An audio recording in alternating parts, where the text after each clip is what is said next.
Raised Rowdy. All right, guys, welcome to the Raised Rowdy podcast. I'm Nicky T. I'm Ozan. And we have our guest, Mr. Evan Honer. Yay. Hey. Thanks for being here, man. Dude. Thank you guys for having me. Stoked to be on. Of course. We are too, man. When we got pitched you, we were both, Kurt and I had conversations about you previously, like just about your music. And I went to one of your shows at the basement. Oh, the sweet. OG basement. Which one was it? The first basement or the album release show? It was the album release show. Okay. Yeah. So when I did that, Kurt was very jealous because he had something else going on that night and he couldn't go. You were playing some cool gig. I actually DM'd you and I said, hey, I had a gig that day. I forget what it was, but I'm like, I got my camera. Like, if you let me shoot the show, like, I'll do it for free if you can get me in. Damn, Yeah. I should have Yeah, seen so that. you- Well, your Yeah. DMs are probably crazy. That's my Yeah. problem. What was it, like a year ago, probably? Yeah, maybe a little. No, if it was the album, Maybe it was the first one. If it was the first one, then yeah, it was a year ago. Yeah. Okay. Yeah. OG basement. Yeah. Yeah. Yep. It was very fun. Also Yeah. sold out. Yeah, my friend Amy got us tickets like right when they came out. So, Hell yeah. Yeah, it was awesome show. That was a great show. It was. I love that FOMO. venue just because it's like dirty and sweaty and awesome. Yeah. And it's every genre in the world works there. You know. The best part about it is like right before you have to go on stage and if you have to go to the bathroom, you just go through the crowd. And then there's no green room at all. So we try to do like an encore, but we just like hid behind like some of the PAs and then just like for a second and then went back out. Yeah. It's like peekaboo for adults, right? Yeah. Yeah. It's super cool, but I love that spot just because it's so intimate. Legendary. Yeah. And just one of those venues where every show I've seen there has been powerful. It reminds me of like when I was playing shows like in high school. Yeah. And like I was in a rock band. And so we would like print out like little squares and have our like where we were playing what time, and like you just like load your gear in and there's no pomp and circumstance. It's just and the stage is literally just the ground. Yeah. You know? And it's super dark in there. You could probably touch the ceiling if you were tall enough too. You know? Yeah, no doubt. I've been playing there since probably 2013 or something. It's like one of the first full band gigs basement? I did. Yeah. How long have you been like in town? Because you Very recently, gonna say. I just got a house in Madison Nice. in April. So And the address that's is? 3. No. Yeah. Dude, I was just thinking that same joke. Yeah. Oh, yeah. But so you just got here, and where were you before that? Arizona. Arizona. Yeah. Cool. I just Yeah. graduated. So I went to college in SoCal, Mm-hmm. graduated 2023, and then spent a year. That was my first year, like kind of on the road, opening for some people. And then this following year, moved here. So Cool. it's been sick so far. I've been super busy. Just been doing a bunch of stuff. Building a studio and just like trying out sessions for the first time and writing with people. Yeah. Since I don't really do that. I've done it a couple times now. I'm kind of getting used to it. Yeah. So that's been interesting trying that stuff out. Yeah. Very different. I mean, when you're in a place where there's not a lot of other musicians, of course, like Yeah, it's just by yourself. Yeah. But there's something special about that too. So I try not to like, I don't know. I'm trying to find a balance of like writing still like a lot by myself, but there's so many artists that I really love their writing around here. So if I like writing with them is awesome. yeah. I've heard like BJ from American Aquarium like is addicted to co-writing, but like only cuts like the stuff that he writes solo. Yeah. He's like, it's just such good work. Like it's like you learn so much by writing with other people. It's like a different muscle that you're kind of, I also agree. I haven't really cut many songs that I've written with people. Pretty much all of the ones I've released are solo written. Yeah. Yeah. That's interesting. Yeah. It feels like anything. It's like the more you do it, even if you're writing a song that's, maybe not even the genre that you would like put out, it's just reps. You know, and maybe hearing someone express something in a certain way will unlock something for a future right for you. Yeah. It seems like that. 100%. Yeah. I think it's reps. And then I think that to myself. And then I'm like, is there a part that an artist should be like taking a break from writing and like actually live life again for a second and then go back to writing? I'm always constantly trying to balance, like trying to figure out, is it reps or is it like, I honestly have no idea. I'm like, there's some artists that take a long break and then go back to it and I don't know. It works for them, but it's kind of Yeah, I'm sure it's different for everyone. And like you talked about balance, right? Yeah. So I'm sure writing with people every once in a while doesn't hurt your brain and make you not able to write. But if you were trying to write 5 times a week with other people plus write for yourself, you'd probably get rid of all the ideas you had in your head, you know? So you definitely got to keep some stuff, I would imagine. But just like anything, it's figuring out what works for you, man. I mean, that's the artistic thing is there's no right or wrong way. It's what makes your art come to life. There's no rules at all. Yeah. And it's also like when I listen to your music, it's like you sing about all kinds of stuff. You know, some of it's kind of more lighthearted, but some of it's like really heavy. Yeah. But if I know that you're like writing everything yourself, then it's like, it's just the songwriting feels more intimate because I know it's about your life. You know, the good stuff and the bad stuff. Yeah. Yeah. Kurt, I remember sent me a song. He's like, I don't know shit about cars. He was like, I've never felt anything more than this in my entire life. Okay, yeah. Well, just because, you know, that's not the handiest person. I'll say that. Yeah. Kurt had like a sink broke at his house for like, I don't know, a year and a half. Yeah. I had to get but he has 2 sinks, you know, it's fine. It's fine. Just use the other sink. Yeah. It's not a problem. But I think it is very relatable. And man, it's the stuff that you do is so genre bending too. I feel like I have that same term in my head too. Yeah, it's just it's a little bit of everything, but that's what makes it super cool because it stands out in the crowd. You know? I don't know. I don't know where it came from. I feel like I've just drawn from a bunch of people that I've listened to and just all meshed together into one like weird thing. I don't know. That's the best though. Yeah. You know, it's so funny. I mean, that's what everyone kind of does. Like, true. Yeah. You'll hear people that are like, all right, you sound too much like this other artist. Yeah. And then they'll figure it out and find out their own thing. I think that's how, I'm pretty sure that's how everyone starts out. Because, I mean, Tyler Childers was the first person that inspired me to actually write. And I'm guessing most of my first songs were sounding probably a lot like Tyler Childers. And then eventually, like, started to figure it out for myself. Yeah. Yeah. I think that's a cool thing, though, is I love, like, we've had people that are 19, 20 on the pod, and you see that they have the thing, right? That like the spark, right? Because it's hard to catch that. But then it's like, okay, they sound a little bit too much like Co Wetzel, right? Yeah. But they're 20. Yeah. So in 2 years or 3 years when they're developing, for sure, what's it going to sound like? I was a huge dumbass when I was 20, dude. Yeah. You would not have wanted to hang out with me when I was like his age right now. Yeah. You know? I was a mess. Yeah. But I think that's part of it. And honestly, for as young as you are, having crafted what I think is a sound that is your own is super freaking cool.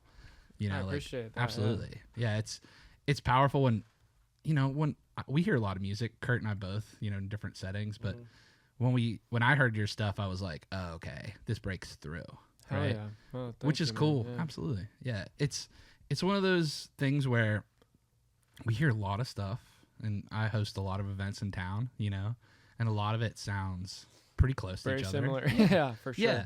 Well, I mean, it can be because you're co-writing and figuring it out. Yeah. You know? And we have different levels of people. We have people sometimes that play their first event in front of people with us, like, and then you have people that are, you know, great artists or great songwriters that have been crafting songs forever. So it's interesting also to get, like, with what we were doing, to like watch sounds develop, you know? Yeah. But have you felt like since you put out your record that your sound has kind of developed, and has it been mindful in that, or just kind of what been expressed? Yeah, I do. I think it's funny trying to explain it because everything is so delayed. Like the stuff that I'm writing right now is gonna come out like so much later, and so like the stuff that the album that I just put out is like already so different from what I'm making right now. So it's weird to feel that, but I do think that West Side I-10 and it's a different sound from West Side I-10 to Fighting For. And then the next stuff that I'm doing is also, I feel like, a very, very different sound, and I'm excited about it because that's like the one thing that gets me excited about a song now is when it's like something that I wouldn't normally do, and it just sounds different. Because if it's something that I feel like I've already written or a sound that's similar to something that I've already done before. I'm not excited about it. So that's the one thing that has been keeping me excited, is just trying to find evolving with my sound, trying my best to just evolve with my sound. So yeah, I think that's an important part. And like, you know, if you're writing a song that could be popular, you want to make sure it's something that you don't mind singing. Yeah. Right. Every day for the rest of your life, you know. Yeah.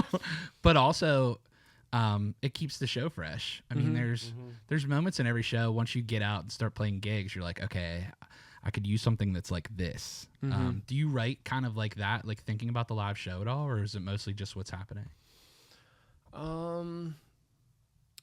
That's funny. I did recently write a song like addressing the audience, almost kind of like a song to them. Yeah. But for the most part, I really don't have anyone in mind at all, because that's where I get messed up and that's where I get in my head. Yeah. If I'm trying to do something for someone, or like if I'm trying to write if I'm imagining like, oh, this is going to be perfect for the people that are like, you know, whatever it may be, like that's where I get messed up. And I think writing for myself is just something that I need, that works for me, and like not thinking about that.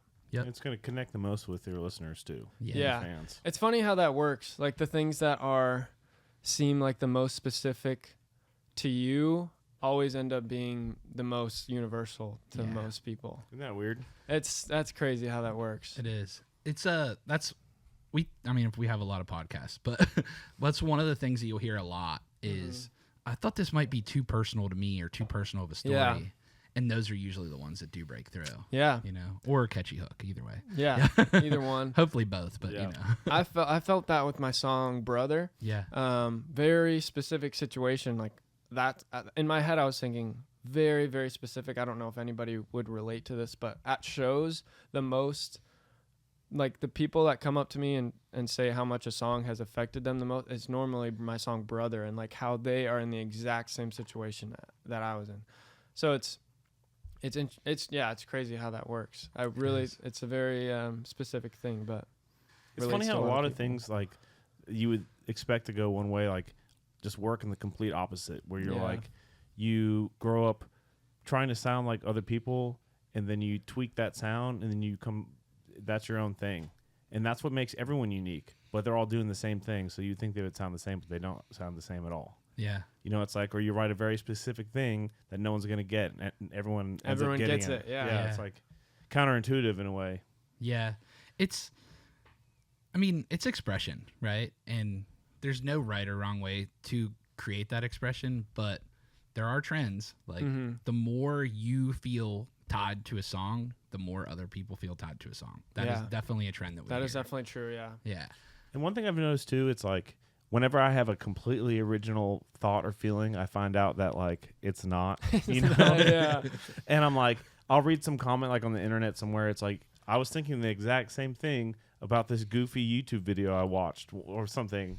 And I'm like, oh man, I'm not as unique as I am, but it's like when you write something that unique, it's like people are able to feel that, which is like kind of the good thing about it, which is like a weird thing to think about. Yeah. There's a lot of people out there, man.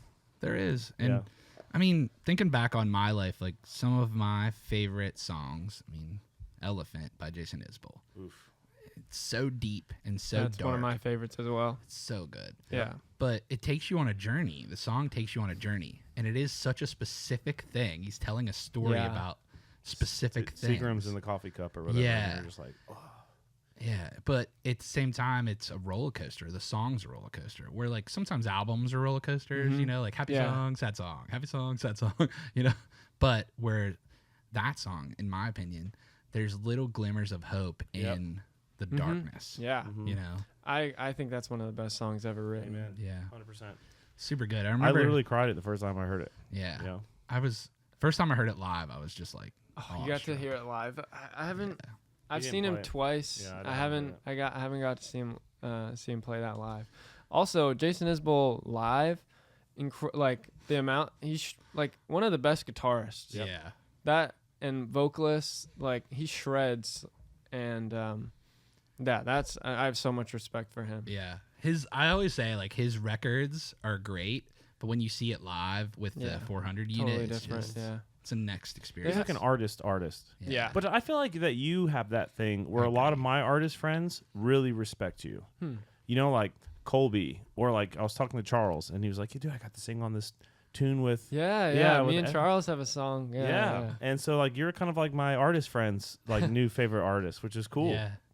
Well, and that's because it is different and it is the same, right? If that makes sense. Like it stands out in the pack, but it's not like you're recreating the wheel, you know? Like sonically it is vibrant and it's different enough to where when you heard 100 songs this week, it stands the test of time, you know? Which I think is cool. Oh, look out. There's definitely this thing where it's like if something is too familiar, then it's like kind of boring, but if it's too weird, then it's like, you know, it's like if I put out a record, it's like just Yoko Ono screaming, people will be like, not into this. But if you can like get that Yoko scream and some like cool guitars, I'm like, As long as it's not too weird. Yeah. But I've noticed that right now there's just a very like apparent trend that people are sounding very similar. I feel like, and people love it though too. So that's interesting to me. Like people are, there are some people that sound very similar. Yeah. And people are eating it up and they love it. Short term, yes. Yeah. But I think in the long term, when you think back on this time in 10 years, the stuff that sticks out is what's really going to stick. It's, of course. Yeah. And everything's cyclical. Yes. That's happened so many times. So I'm wondering like what is the next like thing? I feel like because it was like the hair metal thing transition into like grunge, like Nirvana. Yeah. And then now it's like this, and then I don't know where it's going. Well, I mean, we're definitely heavy in the folk section For right sure, now, yeah. right? Super heavy, yeah. And I think on the back of Zach Bryan, for sure, you know, he's kind of brought that 100%. up. Yeah. I remember Shoulders talking. beforehand and all that, Yes, yeah. Yep. I remember talking with Colby Acuff when we did the first pod with him, and he was kind of talking about like the two pillars at that point were like Luke Combs and Morgan Wallen. Well, I think Zach's there now, right? Yeah. 1000%. You know, Yeah, he's a so, like, pillar. absolutely. Yeah. So, you know, what lives around his pillar, right? On which side, left or right? You know, like either more this way or closer to the mainstream. But when a pillar like that kind of puts its stamp on the genre or on music in general, depending how big it gets, you know, because stuff crosses genres all the time now. Yeah. You know, it of course leaks into other people's music because they're listening to it. But the stuff that redefines a genre, right? Yeah. That's the stuff that when you look back in 20 or 30 years, you're going to be like, oh. Yeah. The that. pioneer. Yeah. Yeah. Which is cool. It's almost like an overreaction to like the overproduced like bro country or something. You know what I mean? Yeah. We went so far. That's like Yeah. the hair metal. Yeah, And yeah. So now we're Yeah. in the grunge of country Yeah. kind of. Yeah. It went Maybe. so far into like snap tracks and overproduced drum beats that we went to just out of tune guitars and one mic voice memo. Yeah. Like that's how far the production went. People wanted. Yeah. It's crazy. Yeah. It is crazy, but I mean, it's all trends. The cool part about what's happening right now, in my opinion, like with the more torn down production style, is I'm a fan of live shows, and it feels more like a live show on the recording. It sounds just like it does on the Yes. record, maybe even better. Yeah, which is cool, you know. I love that. But things like the live show doesn't always have to be the same as the record. Like when you hear Isbell play, Yeah. it doesn't sound exactly like the record. When I saw him, he has 2 drum sets. Yeah. He had 2 drummers. So That's a crazy. jam. He's pretty much a jam band almost. Yeah, the band is, and they're tight. Yeah. Really good players. Yeah. And he's, like you said, amazing on guitar himself. So it's always a different show. But I feel that too. A lot of my songs that were on my first album were just stripped back, a couple instruments, maybe just one. Yeah. But now, like, I'm playing shows and they're full band. Yeah. Because it's way more fun to me. Yeah. So I've been curious to ask you about this since I haven't gotten to see you yet. But what's an Evan show like? Who you torn with, like as far as in the band? And Yeah. So I always hear fiddle. There's always there's always fiddle. player. Yeah. So we have a fiddle player. So we we're a 6-piece band now. We have Cool. fiddle, vocals by Julia DeGrazia, and then my guitar and other vocals, Shane Travis. My drummer, which they all live with me except for Julia, and my keyboard player. Shane Travis on the guitars, Tyson Rogers on the drums, Jake Osalis on the bass, and then Stephen Myers on the piano. Cool. And this is our first time doing a 6-piece because the last tour was just a 5-piece. So I'm excited to have some songs, because my bass player would switch in and out of piano, so some songs like wouldn't have bass. So I'm excited to have like a very full sound. But we've had an absolute blast. Have a van, and it's just a small team of us. And I have a lot of fun. I think the one thing that people tell us a lot is it looks like you're having a good time up there. Hell yeah. And That's what we want to hear. yeah, and I have a blast, and I don't ever want to become jaded. And so many people are like, everyone's already so jaded now. Like, I played with a different bass player recently, and he's like, it was really nice playing with you guys, your whole band, because you are excited about the music. And he's like, everyone I play with now is like dreading practice. And if I ask for like, can we run that one more time? They're just like, oh my God, we have to run it again. Like, everyone's so jaded, and I don't know how you get to that point, but I don't ever want to get to there. Well, I will tell you with firsthand experience that because I've toured with different people, and it's like, whoever's at the top usually kind of determines of like what the culture and the vibe is like in each camp. So it's like, if you go, like, I play in Luke's band, right? So everything is like, he kind of builds like what the vibe is. Yeah. You know what I mean? And it's literally the best. He's the best ever. And then you tour with other people, and if their career hasn't gone quite the way that they want, then maybe it's a little, maybe it's a little harder, Yeah. Or if they feel like I should be here, but I'm not, or this happened, then it's like kind of a bummer. And it's like, there's like blame and all this different stuff, and that's when that jaded stuff starts creeping in. You know what I mean? That makes sense. But I think the culture of like the touring party like comes from the top. So if you're a dude that's not jaded and you're having fun, then the people that you work for are going to be not jaded and have fun. And if they're not, then maybe they don't fit in on the Evans crew. That's what I love about our band is we're all from Arizona, and they're all just like my friends. I feel like just the vibe would be different if they were all hired guns from Nashville that are just like the best musicians in the world. So I think that's another thing that we have. Yeah, if you're brothers with the people that you have in your crew, then you're gonna have a great time, and that's gonna show on stage. 100%. Yeah. And people that are so excited to be doing this full time for a living, are gonna be so excited every time they get to do it for a living. So it's powerful. And honestly, that, like Kurt said, it's who you surround yourself with. And if you surround yourself with your buddies that all love what you guys are doing, it's gonna be fun forever. And like, none of the guys in Luke's band are like the best of the best. Like when I was I went to music school, and I was like, they were like, oh well, you're gonna have to do auditions, and only the best get. And then like I moved to Nashville, and it's like we're a good band. Like, don't get me wrong, but it's like I don't think any of us auditioned. You know what I mean? I just knew Luke since when he was broke, and so did most of the guys in the band. And then Dustin was our guitar tech, and we're like, damn, you're good. You're in the band now. And so Jamie was same thing. So it's like, it's not like this hired gun thing like I thought it was going to be. Like, you know what I mean? I thought I would come to Nashville, and there'd be like radio team and like corporate people, and like make you read music in front of them or something like that. But it's like not like that. It's like, I got the Luke gig through Rob, and him and I were just like buddies, and we'd write and drink beers and stuff. And then he's like, dude, let's go jam with this guy Luke. He's real good. I'm like, okay. And that's how. When was that at? What time? Probably like 2013. 2013. Yeah. Okay. So that was like when he was getting popular on like Vine. Yeah. That's crazy. Okay, wow. Yeah. That's crazy. Yeah, it's cool. And then it's like I see a lot of bands, like we opened for Aldine on a tour in like 2018. And it was like he's had these guys forever. So it was like cool to open for them, because I'm like, I hope that, I get to have the same group and friends and keep touring together for a long time. It's like, so I'm sure like you're going to have your guys. Yeah. So much fun. Like we just had a 4-day run, and it was like a lot of travel and a lot of stuff like that. But I come home like, damn, that was fun. You Yeah. know, like I can't wait. Get off stage. I'm like, let's play a couple more songs. No, you know? literally, yeah. yeah. That's how it feels on the road. It's the best, dude. As soon as you're off the road, it's like I feel like I like lost a sense of like my purpose, and I just want to get back on the road. Yeah. That can be dangerous too. It can be dangerous, yeah, for sure. Mm-hmm. So you've been on the road for like over 10 years, like I would at say least touring, yeah. Yeah. Wow.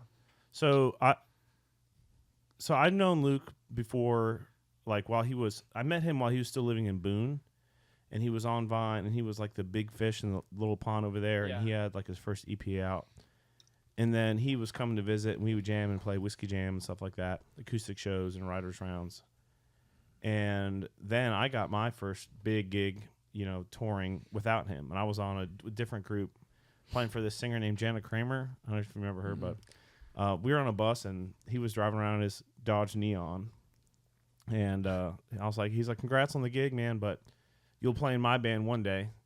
I was like, okay. And sure enough, it happened. Yeah. That's awesome. Yeah. How much later was it when did you start with Luke? Okay, so it was April of 2017.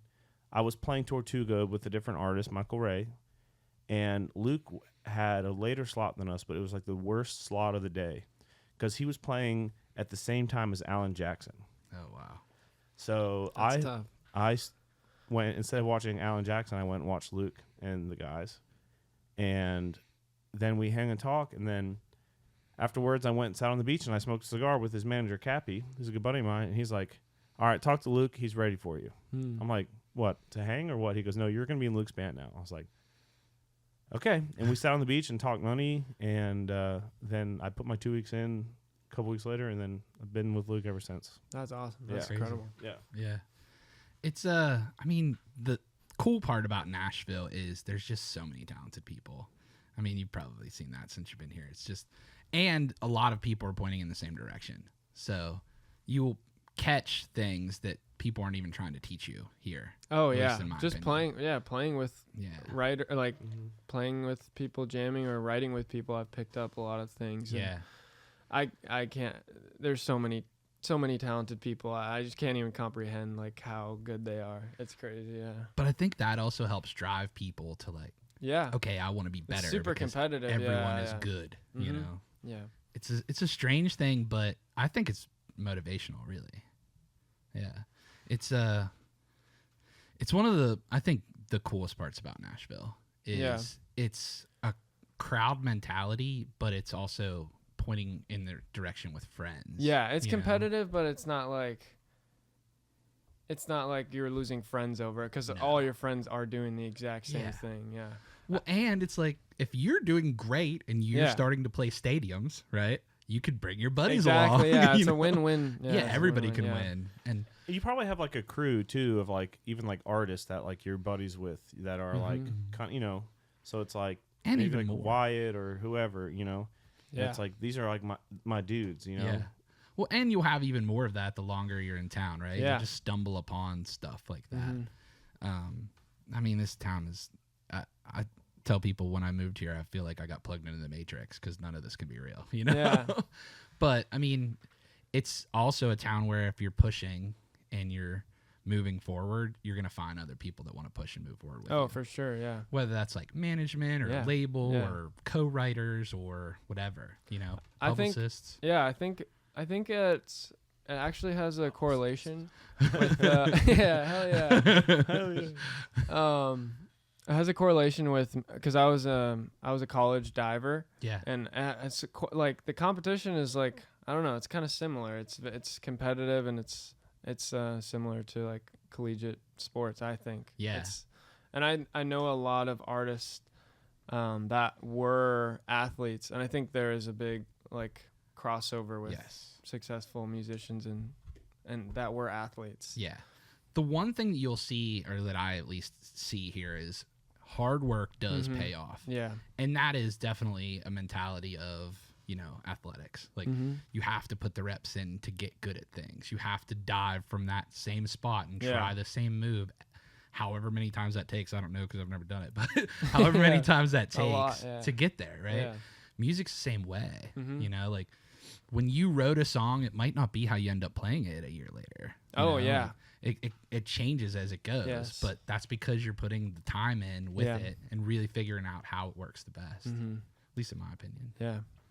Nashville's also, I don't know if you guys have felt this, but I just feel like the industry is so weird now. Explain. Like, I don't know, man. It's like when I moved to town, it was like, okay, these are the record labels, and these are like the radio teams, and then you got a record label, and then you went to radio, and then if it goes good, then good job. And now it's like all of that is thrown That's out not the it. window. Yeah, that's not it now. I had lunch with 2 radio reps yesterday, just at that B&A in Boston at the airport, and that's like all we talked about. It was just like,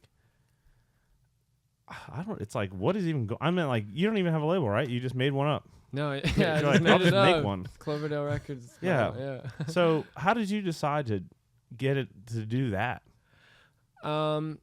It really came from all of my friends that were signed to labels. Like, I don't think I had one friend that had a positive experience with a label. Unfortunately, like, It happens. there are people that have positive. No, I know there is. experiences with Yeah, I labels. know there is. I know there is. I wasn't around any of them. Yeah. I just was like trying to think about it logically, and it just didn't make sense to go with the label, because all that they were doing. No, this is not for everybody, but like all they were doing is telling them to keep doing what they originally were doing. Mm-hmm. Like, you're posting on TikTok, social media, playing shows, getting out there, writing songs, and they're gonna. It depends on the situation. If you need to record, if you need money to record, then like that totally makes sense. Yep. To do that. Mm-hmm. But it just didn't make sense for me if they're just gonna tell me keep posting on TikTok and keep posting on Instagram and keep writing and stuff like that. So, I just decided to stay independent for a while, and I'm not like totally against them. Right. If it makes sense, then I think I would consider it. But so far, nothing to me has made sense. Yeah. The The more cooks you put in the kitchen, the harder it is to get the thing done. and I Tasty things. Done. Yeah. yeah, and I do horrible with a couple opinions in my like. I'm already a person that is not going to do well with a lot of voices in my head. So doing that, I would just overthink even more than I already do. So yeah, for right now, it just makes sense, I think, and it's easier on me to just stay. Yeah. Just to keep doing what I'm doing. Well, that's the power of where we're at right now with music, is you can do that yourself, right? If you talk about 30 years ago, Impossible. yeah, you couldn't have, you know? It's easy to do it by yourself when you're a good writer. Yes. Well, that's You very don't much need true. publishing 90 songs or whatever. That's the thing too. When you break through and the product is good already, you don't need their help, right? If you were writing okay songs and it wasn't hitting with people and they could take you to the next level, that's important. That could make or break, right? Or it's like if you need the right producer, like if your stuff wasn't working, that can help. 100%. They can open every door that needs opened, right? A good label can open every door that needs opened. And that is very powerful. But it was way more powerful when you had to go to radio. Now, if you don't want to go to radio or don't care about that as much, you're like, hey, we're making money these other ways. Like, I don't really need to go to radio. In my head, that's like the biggest thing you need a label for, or a partner that's acting like a label, is if you want to go to like terrestrial radio. Yeah. And then it's like I was realizing that you can just go to these companies like yourself, because labels will just contract out whoever, radio, like you can just go directly to where you know. So really all it is money. Like if you get down to it, you can it's a lot scarier doing it by yourself for sure. There has to be like a good amount of faith in yourself, and you have to bet on yourself, but you can do, I think you can pretty much be on the same playing field. It's just a lot harder than with someone being on a label. Like Russ is a great example of an independent artist that it's at the highest level. Selling, I don't know. I think he's like arenas or stadiums. I'm not sure exactly, but who is this? Russ, the rapper. He's probably one of the most He's- successful independent. I would say, yeah, independent yeah, yeah. guys. Oh, Yeah. cool. Biggest Yeah. independent artist, and I think he's just such a good example of at least showing you that it's possible Yeah. to do it. Yeah. Because so many people, I like what you were saying. That's how it goes. You do the thing, you sign to a label, and then you're set. And unfortunately, like there's a lot of artists that get shelved and stuck in bad label deals. Yep. Which Every day. yeah. So if people were more inclined to just bet on themselves, and this isn't for every label, but I think a lot of people would be better off from the situation if they had signed to, you know. Yeah. So it's all whatever you need. That's Yes. the thing, yeah. And this has also been in my head. Sorry to interrupt you're you. good. I just want to mention that it's also historic this week because Drew Baldridge has just gone #1 on country radio, and he's independent. Oh Yeah. wow. This is the first time That's it's ever amazing. happened. Yeah. There's more channels now than ever, but what you're talking about is like finding a radio team, finding, a manager that can help with Yeah. stuff. You're building a team. What a label does is they have that team together. Yeah. They're like, here's our team, you know? Yeah. You get all of this. Yeah. So it's like some artists need that out of their headspace to create great art. It just depends on the person. Yeah. Like if you're like, hey, I want you guys to worry about all the bells and whistles. I'm just going to do my craft. I'll do the social content you want me to do. Cool. And then move forward. Some people don't want to figure out, all the other things. Yeah, they don't. I totally like. Sometimes I wish I didn't know what was going on. Sometimes Yeah. a little bit more because I know what's going on. Oh, yeah. Everything. So Yeah. sometimes I do wish I could just turn like I have no like, this. I'm just gonna write songs. I don't want to know anything. Yeah. But for right now, it's not. And it's really not like a lot of work. It's it's definitely manageable. Well, So- and your stuff is being successful because it feels raw and authentic, I think. So I think there's power in that too. It's easy if you get a machine behind you yeah, to kind of lose some of that. yeah, 100%. And that is what I think is really popping in music right now is that like raw authenticity. The things we talked about, like Yeah. the torn down style of production that Yeah. has been, like really happening. I feel like that's a big part of why it feels right. And I mean, honestly, since like COVID, when everyone was dropping work tapes and just putting out whatever they had, Yeah. I feel like that's kind of helped evolve the scene as well. I think so too. Yeah, there's a thing that I feel like maybe has died down a little bit, but everyone on TikTok has like demoitis, where it's Yes. like We've talked about this. Yeah. you have Yeah. yeah. But let's talk about it again. Yeah, It's yeah. 100% true. I think people are so whatever they hear for the first time, and it's normally gonna be stripped back because you probably just wrote it and you're just like posting it, is always what they want to hear like the whole time. And I don't know why, because I'm the same way. Like if I hear something a certain way for the first time, I just like want to hear it that way. Yeah. And everyone's craving the stripped back, like how they originally heard it. And if they hear it any differently in their head, they're not gonna like it. Yeah. Or at least they're gonna comment and say that they don't like it, and it's gonna hurt my feelings or whatever. But I think the reason why that is, it's that they felt attached to that because it's like they're in that secret club of like hearing yeah. it, and then it's like now this is for everyone else, and they're like, "Well, I liked it when it was just a little secret club." yeah, You know? yeah, that's a good you point. and all your thousands of followers are just in that Yeah. secret club. You know Yeah, what I yeah. mean? Well, but thousands that is of hundreds of thousands. You Yeah, know? or however many it is. Yeah. Everyone wants to feel like they are in on the thing, right? And that's music in general. You feel like you are tied to an artist. I'm sure you see that when you're out on the road. Like people feel like they know you, even though they Yeah. don't. Yeah, But they know more about you than you know about them. Exactly. Yeah. Right. So they feel connected to you through your songs, Mm-hmm. but then they also like see your social media, so they feel like they know you a little bit. Yeah. Oh yeah, those are good. Oh yeah. Cheers. Cheers. It's been a long day. It's like Monday. afternoon. Yeah. We got a long week though, but well, I guess we should probably like loop back to the music. Yeah. Why don't we talk about the new single that you just dropped with Haley or Yeah. getting Haley on it? How did that come to be? Yeah, so it was as soon as I wrote the song, I already had envisioned like some female voice on the song because it's just telling the story of two people, and I always thought it would be cool to have a duet version where the girl is just telling it from her perspective. Yeah.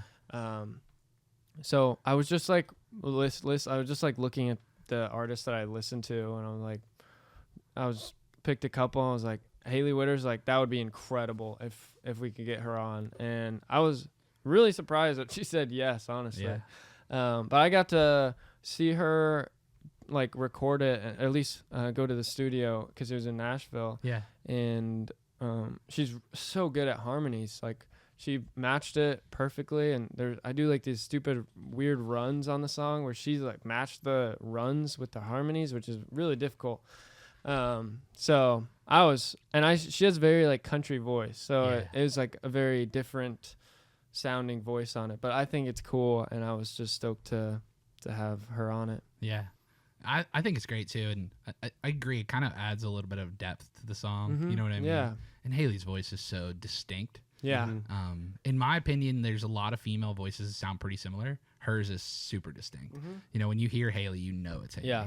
So I love that in terms of collaboration. And I mean, you're like we talked about, you're kind of like genre bending. So I think that crossover with her, which is a very strong country, is like cool too, because maybe there is some people from her base that comes over and sings yours, and I'm sure that's the same with her. You know, her getting your genre bending base to kind of explore her music as well. Super cool. And maybe in like one of my other favorite artists, his name's Jack Kays, which is like he's like punk rock, or I don't know what would you call it. So like we might have a song, I don't know, but it would be cool to have totally different side, like country, and then be on a totally different side of music. Yes. So I think that's really cool. Yeah. I feel like collabs are really a cool thing right now. They're very like everyone's doing it. It's Post powerful. Malone's album. Yeah. So many. But I honestly, my favorite songs were the solo songs, Post Malone. On the record. Yeah, like when he dropped all the stuff without, I was like, this is cool. Because it's hearing how he's expressing it. Yeah. When you put two things together, you get a little bit of each, right? Now, you having a song done, putting someone on it, probably a little more you, right? Yeah. But when you're doing like a true collaboration with another artist where like if they're coming in and writing a part or you guys are writing it together, you hear a little bit of both. Yeah. You know, which I think is cool. I worked at Big Loud for a while, and I worked on their Hickstape project. So what they would talk about is they said that, you know, you can do something that you wouldn't normally do on your record. Yeah. On this, you know, it could be fun or light or whatever. I love that. Different. I love that. Yeah. That's how I felt like with Wyatt, Take Me As I Come. It was, you could hear just a little bit of both of us, which was cool. And that was my first like collab with someone. So that was cool. Did you guys get to like meet when you did that, or? Yeah. It was when I was a senior in college, and he was going around. He was in LA, and we had just known each other on TikTok for a little bit. And I was just like, dude, like, what's up? Like, we should meet up. I'm like right near you. So I went by and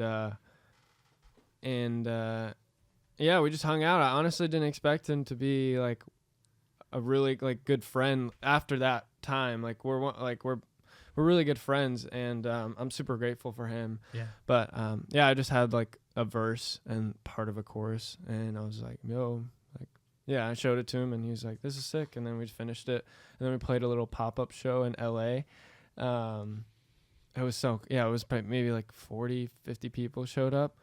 It was at a bar, so like the 40 people that came were like actually listening to us, but there was like a whole rest of the bar that was just like they're at a bar just drinking. Yeah. So it was funny. It was like half of the crowd was actually like here to see us, and then the rest of them were just, it's whatever, it's their Friday night and they're having a good time. So that was such a cool memory, and I'm really grateful to have him as a friend and have him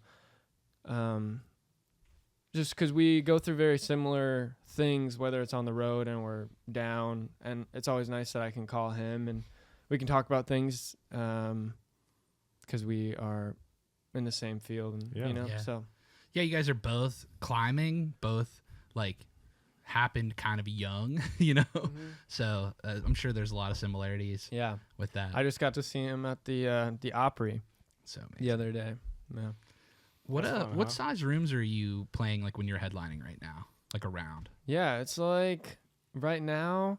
So in February, my first headline tour, it was normally around like, I would say 200 to maybe 600. Like the biggest one we played was 750. Nice. And then this next one is, I would say that median is like 500 to now we're playing like there's a couple like 1,000 cap. Yeah. So I would say, yeah, it's anywhere between 500 and to 1,000 is where around. Yeah. Where you're rolling. Yeah. That's great. I love those shows, honestly, like, because it feels super intimate. Mm-hmm. And I think your music, specifically in like an intimate setting, just like really hits home. Yeah. So, gotta get out to another show. We gotta get you to one. Yeah. Yeah, I was looking at dates. I saw you were playing in like maybe is it Chattanooga or Yeah, we played in Chattanooga. oh was that in July? Maybe? July, Okay, yeah. that's right. I remember I was looking at that. I go, oh, they're playing. Oh no, it's shit. 7 means not, in the past. Yeah. Okay. Well, Kurt's away a lot of weekends, Yeah. Yes. But that would be awesome. Yeah, I want to try my hand at just like a big crowd, like at an arena. Like I'm just so curious to just try it out. I don't know. What's the biggest like cap you've played, even not as as an opener? Any festivals or? Well, I just did the Opry, which I don't know, it's like 4,000 maybe something like that, but that's different. We played Kane's Ballroom, which was pretty big. Love Kane's. Yeah, and I think that's probably the biggest. Like maybe 3. I don't know what Kane's is, but the Opry is probably the most amount of people, I think. Yeah. How was that, by the way? That was so much fun. I was so nervous. I get nervous before each show, but that one was like a different set of nerves. Like Same. yeah, you got, I don't know, stepping in that circle is just like a different weight on your shoulders, I feel like. And I was very nervous. But it went well. They treat you so well. It was such a great experience. I just played solo, and I'm hoping that next time I play, they'll let me bring my band. Yeah. So, but yeah, it was great. Played solo, and yeah, it was awesome. It was such an honor to play there. First time I played the Opry, I was playing steel guitar. Oh, and wow. I was so nervous. You could I was listening back to record. You could hear it in The my, vibrato, Yeah, different vibrato. yeah. I mean, but it No, went good though. Like I didn't mess up or anything. Yeah. But it was still. And then the Opry band's right there too, so it's and they're all so good. So you're Yeah, they're judging don't it. fuck No, don't I'm fuck this fucking kid. No, Tommy's a nice guy. The house steel guitar player, Tommy White, he's amazing. But I was just there. We just played there with Luke, man. It was so much fun. Yeah, It's I great. just missed you guys. Yeah. And I love playing the Opry. It's also kind of weird because it's in a shopping mall, Yeah. But it's the vibe in there is so good. And it's also weird because it's you're never using your gear sometimes, or you're using weird amps, or it's just or you're playing with the house band, so it's it's a little different than usual, but it's the guys are really great. Yeah. And the crew's really on point too. Mm-hmm. I mean, they have so many shows, and they have it down to a science, like how fast the changeovers are. Yeah. Absurd. And there's now, I haven't played it in a while until just the other day, and the amount of tours that they're doing is crazy, dude. Yeah. It's before the show, and as soon as the downbeat of the last note of the show, the curtain comes down, and then there's a tour coming through. They told us all right, you guys probably got to get going. The tour is literally about to come through right as we're done. So It's crazy.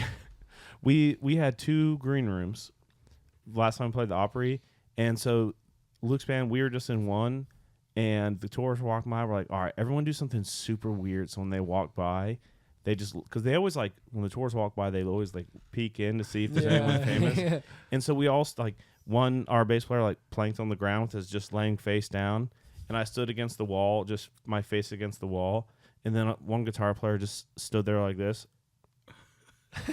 and none of us moved, and they walked in and looked in, and they're like, That's awesome. And then she kept walking. Next time I'm Just there, I'm freaked gonna out. do that. Yeah. I was like, what if we all just sat in here with our shirts off but didn't like mention it?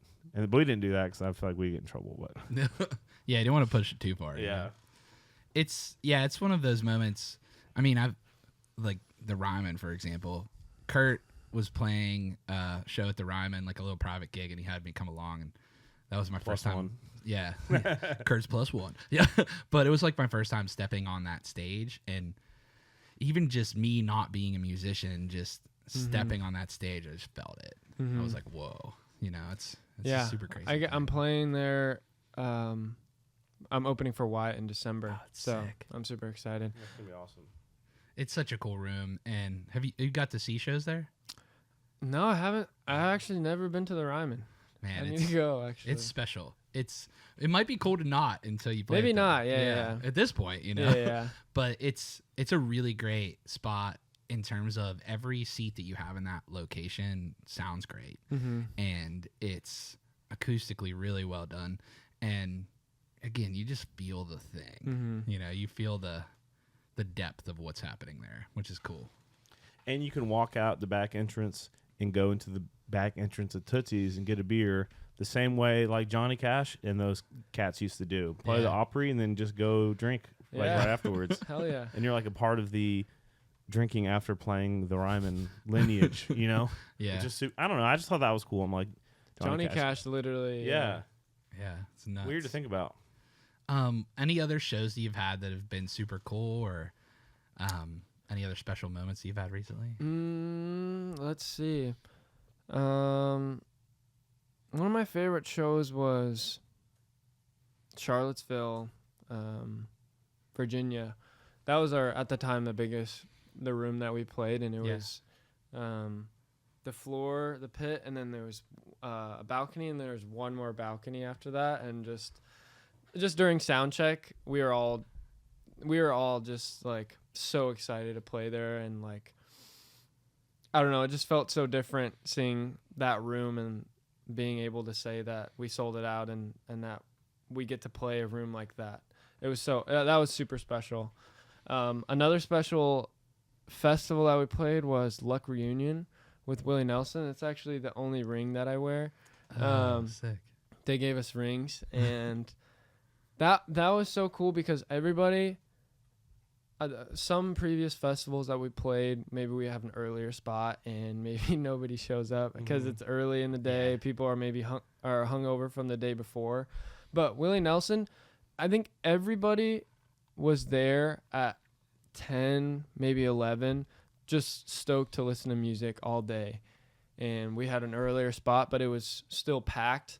And for everybody, there was a big audience. So just like the vibe that they have created and however they curated everything, like Willie Nelson and his family have just done such a great job with that festival. It's one of my favorite festivals I've ever played. That's sick. Where's that at? It's in it's called Luck, Texas. It's near Dripping Springs. Okay. Yeah.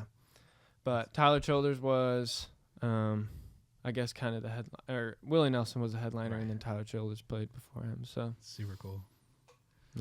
Yeah, we did like Willie's 4th of July party one year, and it was amazing. We played, and Alison Krauss also played, and Jamie Johnson, but when Willie started playing, I just got into photography, and so I had my little rinky-dink camera, my lens, and I waited for the press.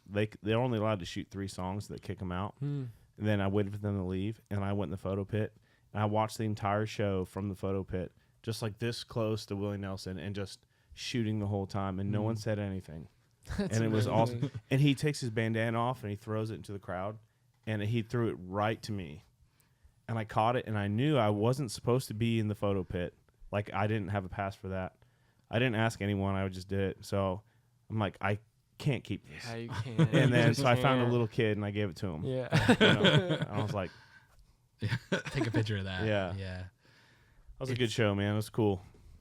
It's cool too, like festivals. So one of the things we've been doing is going to a lot of festivals, sometimes as like a media partner. Matt's been emceeing. I've emceed a side stage.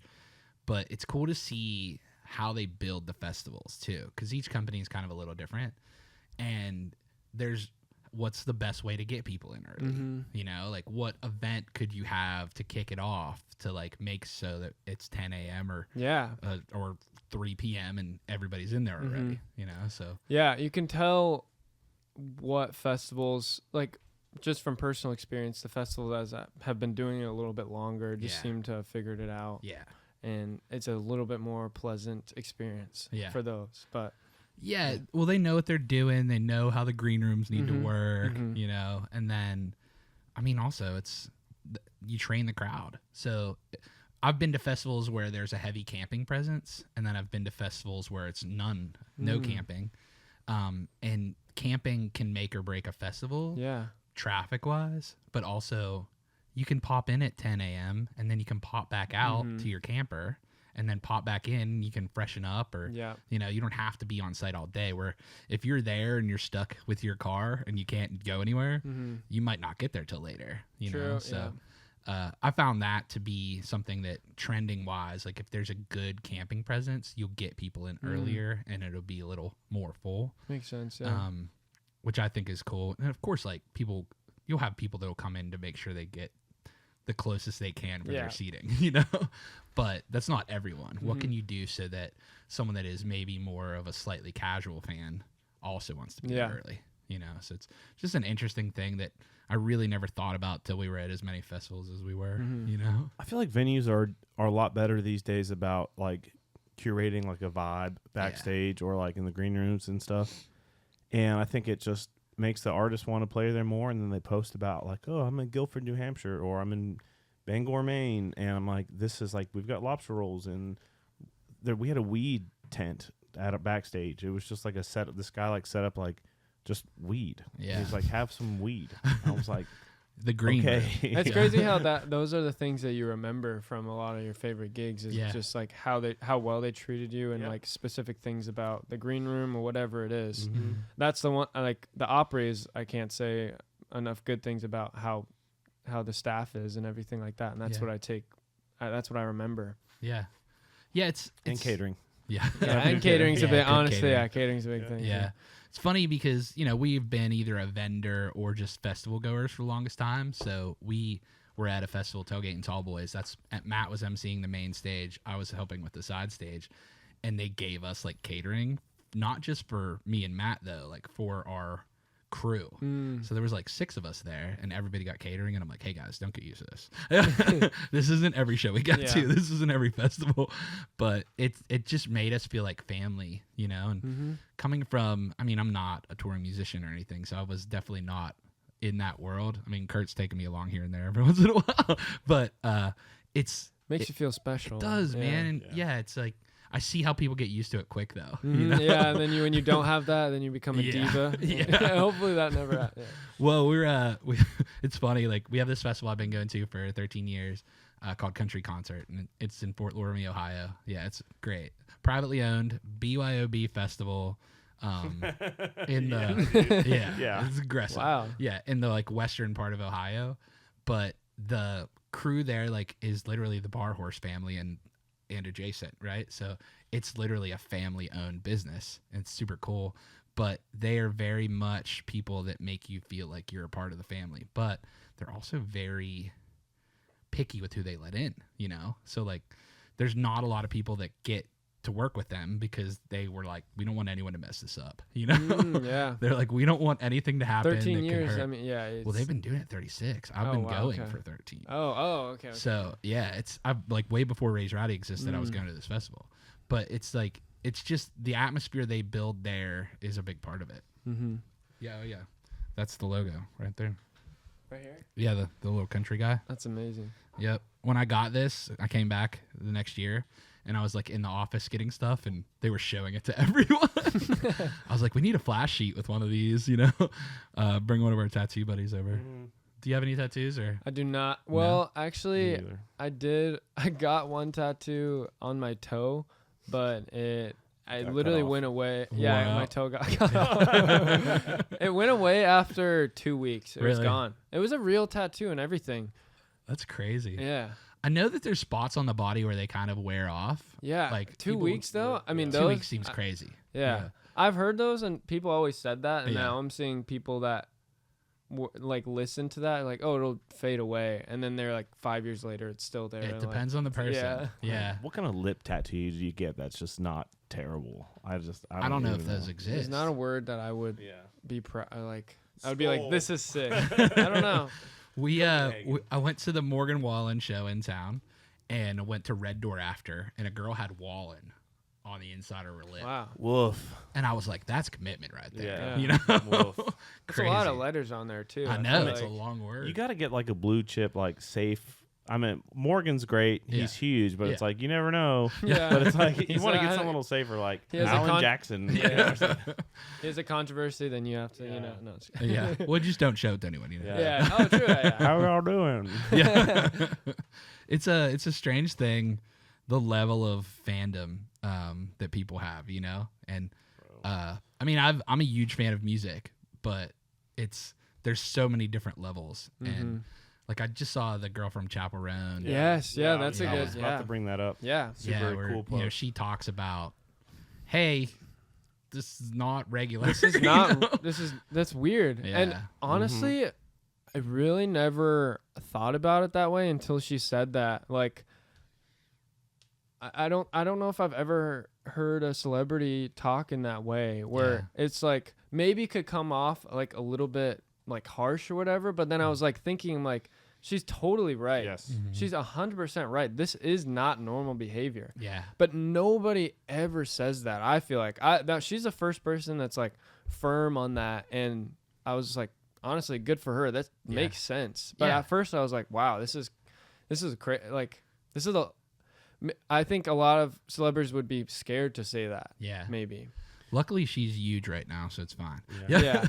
But she's saying what every other artist is thinking. Yeah. Mm-hmm. But it's like those super fans are the ones that spend the extra money and they buy the shirts, and Yeah. you wouldn't be anywhere without them. Yeah. So it's like you need those. a balance. You know what I mean? But it's like maybe like for example, we were in Canada, in Moncton this weekend, and our buses rolled up, and at this hotel, just two, and people pulled chairs out and just started sitting outside Yeah. and just staring at us, and they were just waiting for Luke to get out. So we went to go golf, and so we all loaded up into cars, drove away, and then they're like, oh. And they went inside. Then we drove back around to pick Luke up. But Jeez. yeah, man, It's a fine line, yeah, because Yeah. that what you bring up is a good point. Like, these are the people that made you where you are today. course. So it's a fine line. But they were like, I saw them in the lobby too, and I walked in, and I look like a band guy, you know. Yeah, you do. And this woman comes up with her phone. She goes, "Are you in a band?" And is taking photos of me. Okay, that's great. I'm like, you don't. hey, Also, she doesn't know who you are too, so just like assuming, famous? like, Yeah. yeah, exactly, like that's crazy. But it was super weird, man. like the I'm not Beatles, even famous, dude. yeah. Famous adjacent. Yeah. Yeah. the Beatles they had that at the highest level. Yeah. They would have stops on the plane, just like a layover, and there would be thousands of people showing up just to maybe see them going on to the next plane. Like, I can't even imagine that. Like, they were at such a different level than any artist will, in my opinion, will ever be at. Yeah. Beatlemania is something that I don't think will ever happen again, and I don't know. That's just something. They couldn't even play shows because the PA wasn't was- loud enough. exactly, They keep yeah. screaming over that. Yeah, dude. yeah. That is crazy, and I think part of that is that before there was only so many bands that you heard, right? Mm-hmm. Now you can have this little lane that you're traveling down, and the lane can get bigger and bigger and bigger. But Yeah. like the Beatles, how many bands were you really hearing? I guess, yeah, they You know? pretty much covered every genre. They were Yes. taking up the whole. Yeah. They were Just like the most famous rock act, the most famous pop Yeah. act. Like Yeah. they were a level of fame that is very hard to achieve in current standards. I don't think it's possible. Yeah, I don't know if maybe sometime something will come along. but- Yeah. I saw this. Taylor Swift posted this photo where it's like she's selling out, 80,000, 90,000 tickets in a stadium, and there's another 40,000 just sitting outside listening. It's so crazy. She's definitely she's Yeah. close for sure. Yeah. She's probably biggest pop star right now in Yeah, terms of dude. touring for sure. In terms of touring, Right? yeah. And it's wild too because when you talk to young females, you can't say anything like even that's mid. Like About her. Yeah. They'll- Like yeah. it's crazy. They'll like come you can't for be you. like, I don't like that song. Like they're Yeah. like, what do you mean you don't like that song? Yeah. You know? Or it's like, yeah, I like this record better than that one. They don't even want to hear that. Yeah. It's nuts. That's crazy Do how you think that's she. how the Beatles were? I don't know, man. I do. I think yeah. it was even a higher level. Yeah. It has to be. Well, and the fans, the thing I'll say about the Beatles is like the girls going crazy, Yeah. right? Like Elvis, the I go Beatles. crazy over the Beatles, though. Yeah. Right. But another thing. Sorry, I didn't mean to cut you off. Oh no, you're good. I just at that time, like the noise level, right? Like we Oh. talked about. Is that ever going to come back? I don't know. Probably not. I think everything lined up perfectly because the Beatles are, everyone can love the Beatles. Yeah. Musicians can love the Beatles. Like they're incredible musicians. They have great songwriting, everything right there. At that point, they're a boy band. Every girl is gonna Yeah. love Find them. one of them and love them. Yeah. Yeah. And then there's also not many bands at the time. I don't know. Everything like lined up perfectly. The song, incredible, legendary musicians Yes. and boy band. I don't know. The Yeah. combination is just at the time unbeatable. Well, Yeah. we need to get Paul McCartney and Ringo over here on the podcast. Yes. We'll have you back on to help Let's host make if we our do. publicist make that happen here. That would be probably one of the hardest pods ever. I will say, speaking on the Taylor Swift thing, is when I was living in Boston and Paul came and did 2 nights at Fenway, and I had tickets to the second night. There's a bar across the street called Baseball Tavern. It had a roof deck, and I just went up and drank beer and listened to it for the first night, the way those Yeah. Swift fans did. Mm. So, like, I understand it. Like, Oh, I get yeah. it, you know. Yeah, But- it's a crazy thing. I mean, music is, in my opinion, the most universal thing we have on the planet. I was thinking about that, but when we were talking about catering earlier, I'm Yeah, like, food, dude. I guess that's Honestly. true. Food is a necessity that, when great, is great. In my opinion, like music is not quote unquote a necessity, but my life it is. Yeah. Like I would need a lot of therapy if I didn't have music, you know? Yeah. Because I can work through things myself Mm-hmm. with a song that you would probably have to pay thousands of dollars worth of money to work through otherwise, you know? Amen. Yeah. But food is definitely there too. Oh, yeah. About to get a gyro after this, possibly. Oh, I have some meals from you From, Vibrant where at? Meals. There's like, what is that place next door that Greco? Wait, no, we're not by here at all. No, there's like a strip mall Greek place that's honestly great. it's like very average Greek yeah. styrofoam plate vibe. But you I know, have one. Wait, is it Euro King? no, it's No. not. It's Okay. like that vibe. They're all It's- the same, you know. Yeah. Yeah, it's like some guy's name or something. I don't know. Yeah, but it's great. Kurt's a vegan. Yeah. Oh, so I get so the you get falafel. falafel, Yeah. And so like I got the meals today. I got you two. Oh, sick. Whenever I get Vibrant Meals, which is like one of our sponsors of one of our events, but it's like meal prep service. Oh yeah. Awesome. I need to do that. Dude, they're great. I Yeah. mean, we could hook you up for sure. But That would be awesome. dude, it's sick, and it's like that way I don't have to think about what I'm making. And what they do is like whatever's left over from the people that ordered online and have it delivered, they'll put in their office, and then you can go like buy it, or they'll do like influencers with like artists if you post about it in your story and stuff. But every time they have vegan ones, I get them for Kurt because he's vegan, and they don't always have them. Thanks, but Dad. Of course, dude. Appreciate it. That's one thing I've been trying to figure out so when I was in college, there was meal plans and I had everything taken care of because of Dive. Yeah. And then out of it, I'm like, I miss that so much. Yeah. Oh, yeah, dude. Oh, Just yeah. them figuring that out. Once you get a little richer, you can just pay someone to do that for you. Yeah. Dude, yeah, Van Tour is tough to be healthy, you know? Yeah. At least like on the bus, it's like you can pretend to try to meal prep sometimes. Yeah. It never works, but you can try, you know? Yeah. You can at least have like on the bus, like we have like grapes and snacks like that, you know? I Yeah. mean, we got chips and shitty food too, but like you Yeah. can like pretend to try to be healthy sometimes. Yeah. Well, the thing with imagine with meal prep is like you go out and you'll eat meal prep, but then you're like, all right, I'm gonna eat this now. It's always me, like, after a show, we're all starving. Yeah. We're like, Taco Bell. Yeah. Or venues like, McDonald's. here's pizza for you boys. Yeah, or and you're pizza. like, well, I'm going to eat that. Damn, every time, and I fall for it every single time. I'm like, this time, I'm like, I'm really trying. Yeah, you can say that You're burning calories up there, dude, on stage. Yeah. You're just singing your heart out. Yeah. You're jumping around, and you're sweating. You gotta get that tacos in you afterwards. Gotta get the Taco Bell. God bless Taco Bell.